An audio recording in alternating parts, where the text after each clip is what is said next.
Hello, నేను miss చేసాం. RK Radhakrishna గారు ఒక సీనియర్ జర్నలిస్టు, మీడియాకి అధిపతి.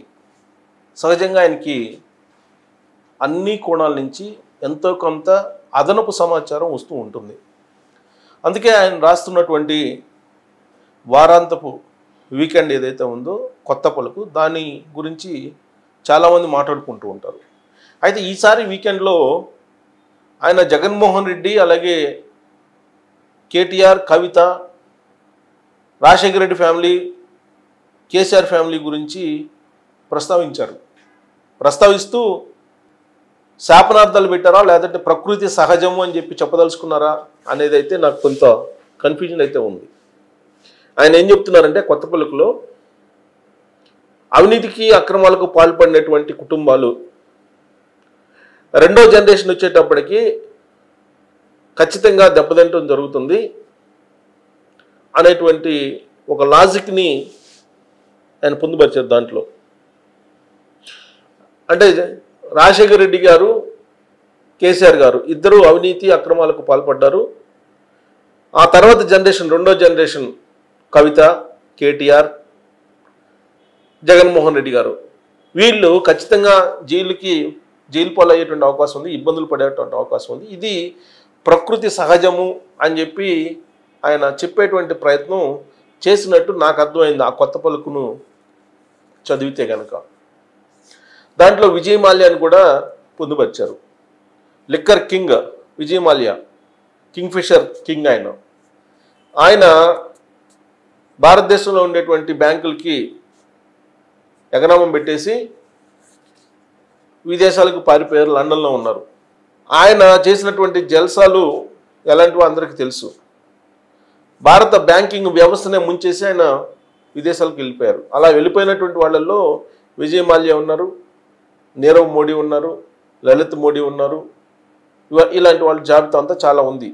వీళ్ళంతా లండన్లోకి వెళ్ళి లండన్లో దాక్కున్నారు, భారత చట్టాలకి చిక్కకుండా, భారతదేశాన్ని ఆర్థికంగా ముంచేసి. అయితే భారతదేశంలోనే ఉంటూ అవినీతి అక్రమాలకు పాల్పడుతూ ఆర్థిక ఉగ్రవాదులుగా మారినటువంటి వాళ్ళు కొంతమంది పొలిటీషియన్స్ ఉన్నారు. వాళ్ళల్లో ఎక్కువగా అటు బీఆర్ఎస్ పార్టీలో, ఇటు వైఎస్ఆర్ కాంగ్రెస్ పార్టీలో ఉన్నారు అనేది ఆర్కే గారు తన వీకెండ్లో పొందుపరిచినటువంటి అంశం. ప్రత్యేకించి కల్వకుంట్ల ఫ్యామిలీ, వైఎస్ ఫ్యామిలీ గురించి ఆయన ప్రస్తావించారు. ఇప్పుడు లిక్కర్ స్కామ్కి సంబంధించి భారతదేశ వ్యాప్తంగా జరుగుతున్నటువంటి అంశాలను కూడా బయటకు తీసుకొచ్చారు. లిక్కర్కి సంబంధించి కేరళలో మద్యం స్కామ్ బయటకు వస్తుంది, తాజాగా తమిళనాడులో బయటకు వస్తుంది, ఆల్రెడీ తెలంగాణలో బయటకు వచ్చింది. ఢిల్లీ లిక్కర్ స్కామ్లో కవిత ఇరుక్కున్నారు, తిహార్ జైలుకి వెళ్ళొచ్చారు. ఇక తెలంగాణలో కాళేశ్వరం ప్రాజెక్టు, విద్యుత్ ఒప్పందాలకు సంబంధించి విచారణలు జరుగుతూ ఉన్నాయి. దీని వెనక కొన్ని వేల కోట్ల రూపాయల అవినీతి జరిగింది అనేటువంటి ఆరోపణలు ఉన్నాయి. కేసీఆర్ ఆర్థికంగా ఎంత బలవంతుడో ఆర్కే గారికి బాగా తెలుసు, ఎందుకంటే వాళ్ళిద్దరూ స్నేహితులు. ఒకనొక ఇంటర్వ్యూలో కేసీఆర్ గారే చెప్పినటువంటి మాట నేను ఉటంకిస్తాను, నేనే స్వయంగా విన్నాను. కేసీఆర్ గారు ఏమంటారంటే ఆ ఇంటర్వ్యూలో, నాకెవరు పెద్దగా స్నేహితులు లేరు, ఒరే అనేటువంటి వాళ్ళు ఒకళ్ళిద్దరు ఉంటారు, ఆ ఒకళ్ళిద్దరిలో నువ్వు కూడా ఒక అతను, నువ్వు ఉన్నావు కదా అని చెప్పి రాధాకృష్ణ గారి గురించి కేసీఆర్ గారు అంటారు. అంటే వాళ్ళిద్దరూ అంత క్లోజు. అందుకే కేసీఆర్ గారి ఆర్థిక బలం ఎంత అనే దాని మీద ఆర్కే గారికి ఉన్నంత అవగాహన పూర్తిగా ఎవరికి ఉండకపోవచ్చు.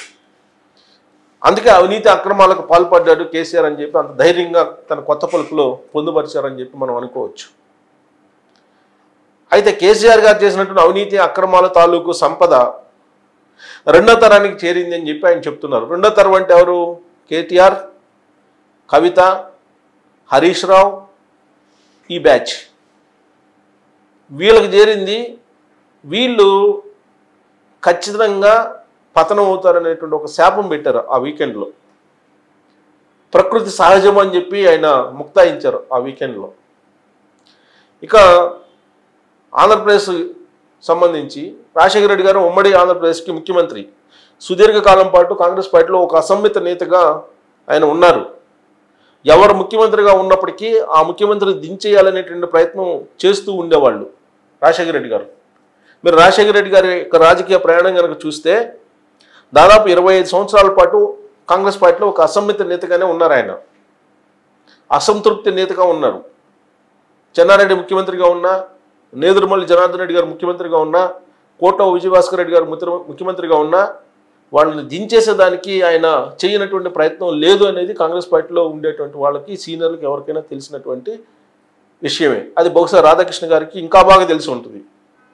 అయితే రాజశేఖర రెడ్డి గారు సుదీర్ఘ పోరాటం ఫలించి 2004లో ముఖ్యమంత్రి అయ్యారు. ఆయన ముఖ్యమంత్రి అయిన తర్వాత ఎంత సంపాదించారు, సంపాదించుకోవడానికి తన ఫ్యామిలీకి ఏ విధంగా కోఆపరేట్ చేశారు అనేటువంటి విషయం రాధాకృష్ణ గారికి బాగా తెలుసు.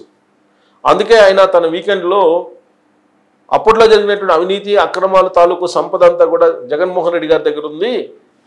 సో జగన్మోహన్ రెడ్డి గారు రెండో తరం కాబట్టి రెండో తరంలో ఆయనకు సమకూరినటువంటి సంపదను దాన్ని మరింత విస్తరింపజేయడానికి దేశ హద్దులను దాటించారు, జైలు పాలయ్యారు అనేటువంటి విషయాన్ని కూడా పొందుపరుస్తూ రెండో తరం వచ్చేటప్పటికి ఖచ్చితంగా జైలు పాలు కావటం, తర్వాత సంపాదించినటువంటి అక్రమ సంపాదన, అవినీతి సంపాదన అనేది అంతరించిపోవటం ఇది సహజము అని చెప్పి ఆయన ప్రకృతి సూత్రాన్ని తన కొత్త పలుకులో జోడించారు.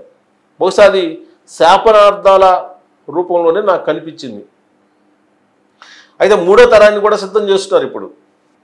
మరి ఇప్పుడు కేసీఆర్ గారు చూస్తే కనుక తన మనవడిని ఆల్రెడీ రాజకీయ కోణం నుంచి తీసుకొచ్చే ప్రయత్నం చేస్తున్నారు. అప్పట్లోనే భద్రాచలం రాముల వారికి తలంబ్రాలు ఇచ్చేటువంటి వెసులుబాటు కల్పించారు. సీఎం సీట్లో కూర్చొని తరించేటువంటి అవకాశాన్ని కూడా కల్పించారు తన మనవడికి. అప్పట్లో ముఖ్యమంత్రిగా కేసీఆర్ గారు ఉన్నప్పుడు ఈ విషయాన్ని రేవంత్ రెడ్డి గారు అనేక సందర్భాల్లో కూడా చెప్పారు. అంటే రెండో తరం జైలు పాలు కావటం, రెండో తరానికి వచ్చేటప్పుడు సంపద కరిగిపోవటం ఇవన్నీ కూడా సహజం అనేది చెప్తున్నారు రాధాకృష్ణ గారు. మూడో తరానికి అసలు ఛాన్సే లేదని చెప్పి చెప్తున్నారు. మరి జగన్మోహన్ రెడ్డి గారికి రెండో తరం అంటే మూడో తరం, ఇప్పుడు జగన్మోహన్ రెడ్డి గారు రెండో తరం, మూడో తరం బహుశా ఆయన తన కుమార్తెలను ఇక్కడ తీసుకొచ్చి రాజకీయంగా స్థానం కల్పిస్తారని చెప్పి మనం అనుకోవడానికి లేదు. అంతా లండన్ వ్యవహారం, అదంతా లండన్లో మొత్తం అక్కడ ఏర్పాట్లు చేసుకుంటూ ఉన్నారు. మరి రాబోయేటువంటి రోజుల్లో లండన్లో ఒకవేళ పొలిటికల్గా ఆయన వాళ్ళ సంతానానికి పునాదులు వేసేటువంటి అవకాశం లేకపోలేదు. రాధాకృష్ణ గారు అయితే రెండవ తరానికి క్లోజ్ అయిపోతుంది, ప్రజా సంపదని పోగు చేసుకున్నటువంటి వాళ్ళు అని అంటూ ఒక అంశాన్ని మెన్షన్ చేశారు. కొన్ని వందల మంది కిడ్నీలు చెడగొట్టారు, నాసిరకం మద్యాన్ని తయారు చేసి కొన్ని వేల మంది లివర్ని పాడైపోయి కొన్ని వేల మంది రోగులు చనిపోయారు. ఈ పాపం అంతా కూడా జగన్మోహన్ రెడ్డి గారికి తగులుతుంది అని చెప్పి శాపనార్థాలు పెట్టారు. అలాగే కలగొండ ఫ్యామిలీకి కూడా శాపనార్థాలు పెట్టారు. ఈ పాపం అంతా ఊరికే పోదు అనేటువంటి విషయాన్ని పొందుపరిచారు ఆయన. అనేక మంది ప్రజల అనారోగ్యం పాలు కావడానికి నాసిరకం మద్యం కారణమైంది. ఈ నాసిరకం మద్యం నుంచి కొన్ని వేల కోట్ల రూపాయలు పోగు చేసుకున్నారు జగన్మోహన్ రెడ్డి గారు. ఈ మద్యం కుంభకోణాల్లో ఒక ఆంధ్రప్రదేశ్లో కాదు, కేరళలో కానీ, తమిళనాడులో కానీ, ఢిల్లీలో కానీ, తెలంగాణలో కానీ కవిత పాత్ర కూడా ఉంది. అందుకే ఆవిడ జైలుకు పోవాల్సి వచ్చింది, తిహార్ జైలుకి. కాబట్టి ప్రజలను పీడించి వాళ్ళ ఆరోగ్యాన్ని దెబ్బతీసి దోచుకున్నటువంటి డబ్బు పాపపు సొమ్ము. కాబట్టి ఆ పాపపు సొమ్మును పోగు చేసుకున్నటువంటి వాళ్ళ పతనం ఖాయము అని చెప్పి ఆయన శాపనార్థాలు పెట్టినటువంటి కొత్త పలుకులు వీకెండ్లో మనం చదవచ్చు. మరి ఆయన చెప్పినటువంటి ప్రకృతి సూత్రం అనేది ఫలిస్తుందా, ఆ ఛాన్స్ ఉందా కలియుగంలో అనే దాని మీద కామెంట్ చేయొచ్చు మీరు. Thank you.